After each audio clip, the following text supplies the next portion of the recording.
செல்வம், செல்வாக்கு, அந்தஸ்து, இழந்த மரியாதை, இழந்த பொருட்கள் எல்லாமே மீண்டும் வந்து சேரப்போகுது. அதுக்கப்புறம் பார்த்தீங்கன்னா, இந்த குரு பகவான் உங்க ராசிக்கு 3ஆம் இடத்துலேருந்து 4ஆம் இடத்துக்கு வந்திருக்கிறார். இடம் வாங்கி போட்டிருப்பீங்க, வீடு கட்ட முடியாமல் இருந்திருக்கும். அது இப்போ வீடு கட்டுவீங்க. கட்டிய வீடை பாதியில் விட்டுருப்பீங்க, அதையும் இப்போ கட்டி முடிச்சு அதில் குடி போவீங்க. இல்லைன்னா பூமி லாபம் கிடைக்கும். வீடு கட்டுறதுக்கு இடம் வாங்கி கூட போகிறதுக்கு உண்டான வழிகள் பிறக்கும்.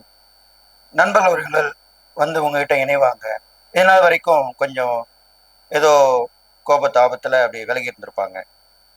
பேசுவாங்க, ஆனால் அதிகமாக பேச்சு வச்சுக்க மாட்டாங்க, எந்த உதவியும் செய்ய மாட்டாங்க. ஆனால் இப்போது வந்து உதவி செய்வாங்க, சகோதர உறவு கிடைக்கும். சிறு சிறு பிரச்சனைகள் பிரயாணத்தில் வந்து போனாலுமே உங்களுக்கு தைரியம், தன்னம்பிக்கை, துணிச்சல் மூலிமா அதை சமாளித்து வந்துடுவீங்க.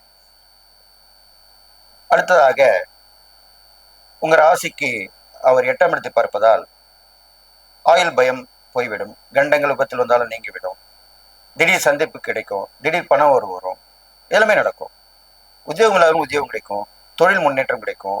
வியாபார வளர்ச்சி நடக்கும். எல்லாமே நடக்கும். அடுத்ததாக வெளியூர் விளையாட்டு பயணம் கண்டிப்பாக அமையும் உங்களுக்கு. அதுக்குள்ள முயற்சியில் நீங்கள் இருக்கலாம்.